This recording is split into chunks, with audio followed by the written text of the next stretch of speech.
What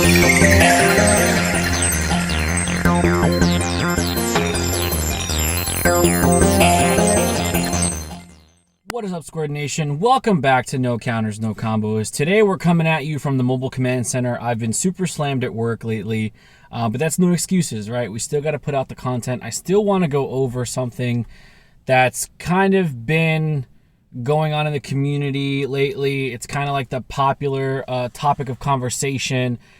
And basically, I want to talk about the market. Now, I don't really feel comfortable doing market watches or anything like that just because I feel like they fluctuate so much, and I just honestly I just don't pay attention enough to it to have enough like knowledge about it.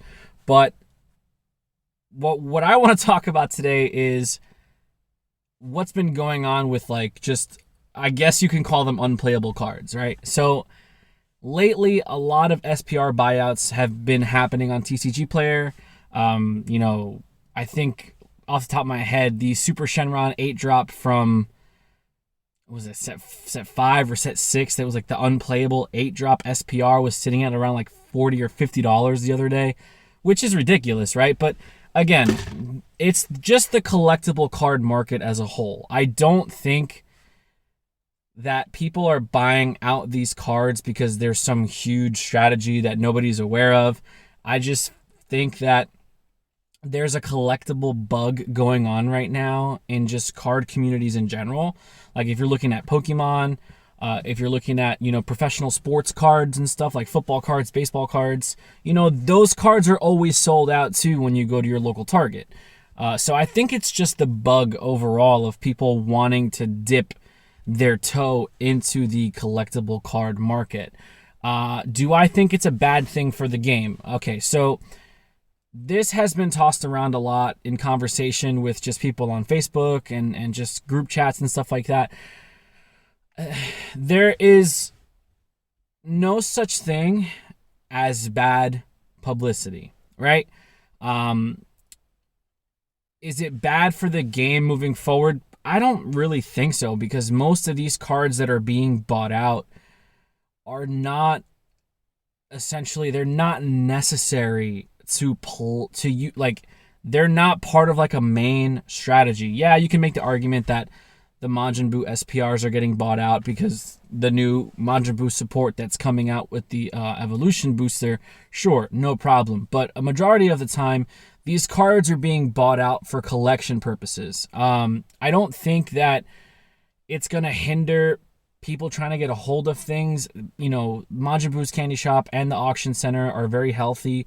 There's always a lot of traffic on there daily. I don't think people are just going to, run the well dry and just stop selling things. I think it's just natural being in a card collecting community that you're always going to have moving pieces. So I don't think it's bad for the game. I don't think having collectors pick up pieces of the game is bad because you're getting more eyes on the game. Like I said, most of these cards that are being bought out are not really required for competitive strategies, right? So as long as you have more people craving the need for product, there's an incentive for Bandai to continue to print. Not that I don't think Bandai would stop printing Dragon Ball Super, because aside from anybody else's opinion, I think it's a very successful card game, being how short of a lifespan it's had and how successful it is so far. And obviously keep going into the future. It's going to be successful probably for a really long time. It's one of the better games as far as mechanics is concerned. It has a very popular intellectual property tied to it. So it checks off all the boxes for Bandai. It prints money. Dragon Ball has always printed money as an intellectual property in pop culture. So aside from that, I don't think Bandai has any incentive to stop printing products, but products being bought out is definitely a good thing because they're making money. At the end of the day, Bandai wants to make sure that their pockets are getting filled with cash, because that's the whole point. When they first released the game, maybe 4 or 5 years ago now, I think it was, let's just see how it takes off. And I don't think they really knew what they had. And you can kind of see the rough patches and the valleys and the peaks.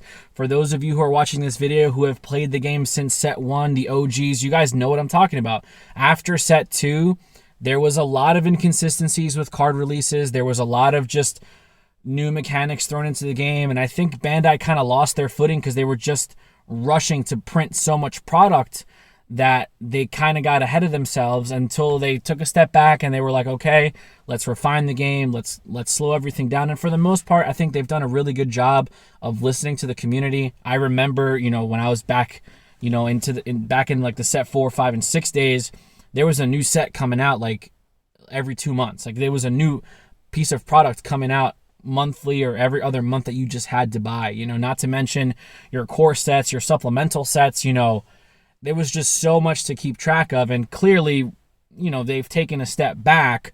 They're still releasing a good amount of product, but I think they've learned from their mistakes. And I can honestly say that I feel like that's a combination of seeing what's out there and also listening to the members of the community. They kind of do a really good job of listening to what we're saying as players, right? So I don't think that the market prices are bad for the game. Is it ridiculous to pay hundreds and hundreds of dollars for an unplayable card? Sure. That's my opinion because I'm more into the playing aspect of the game as opposed to the collecting aspect of the game. But nobody is forcing you to pay these prices on these cards. So if you don't want to pay $500 for a Baby Hatch SCR, you don't have to. Nobody's forcing you to do that. Is Baby Hatch a very good card? Absolutely. Is it 100% necessary for you to have that card in order to win? Probably not, right? Does it help you win? Sure, but is it 100 is that gonna make or break you winning or losing? Probably not. If you're looking at Vicious Rejuvenation as an example, right? Just off the top of my head, I know Supreme Kai of Time is sitting around $380 right now. She was a $100 pre-order. The Bunemba Secret Rare is sitting at like $160 right now. I saw it as low as like $75 or $80 on TCG Player.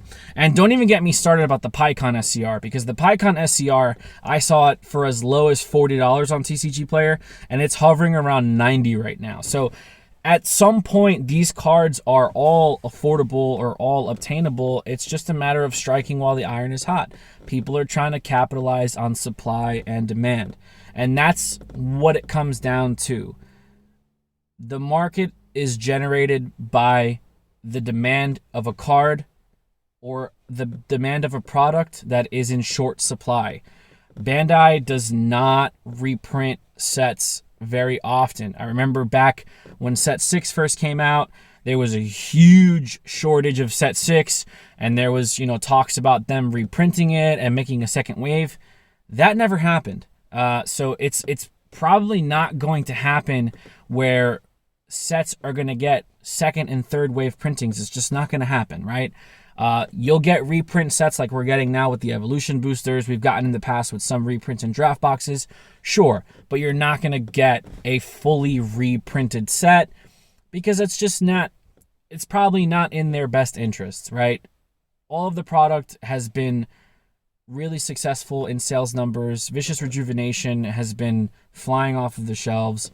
I saw somebody post a picture the other day that boxes of Vicious Rejuvenation were going for like $600, which is crazy, but that's how the supply and demand goes, especially in times of a global pandemic. Right now, there's not a lot that people can do. Obviously, we've taken a huge hit in our local scenes, playing in IRL events and stuff like that.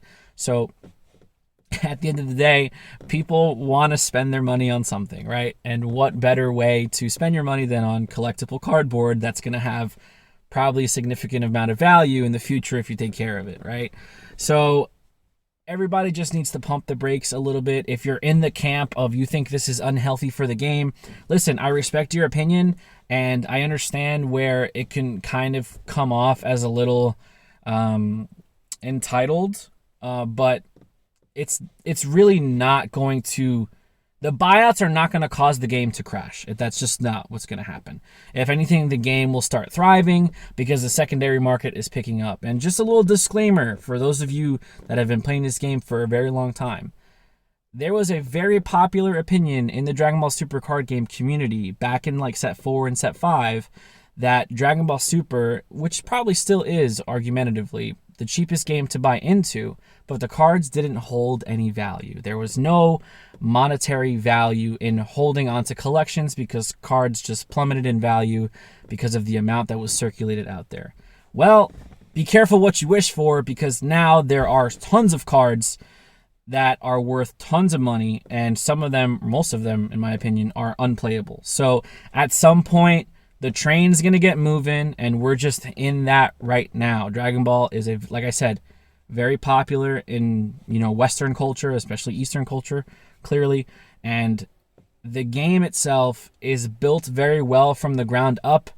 It's been refined. It's in a very healthy spot in the meta right now. I think, shout out to Joey and Crossworld TCG. They just did their PPG like top cut breakdown, and there was a very good variety in top 4 and top 8 and stuff like that. So we pretty much always get what we ask for. We wanted variety, we got it. We wanted cards to maintain value so there can be a third-party market, we got it. So we really have to stop complaining about certain things. Now we just got to get the tournament promo situation figured out, but that's, I guess, a discussion for another video. But let me know in the comment section down below what you guys think about these market prices, about how high they're jumping up, about how hard it is to get your hands on certain things. I understand the frustration, but we're all members of the same community, and at the end of the day, just reach out, and we're all willing to always lend a helping hand as best as we can.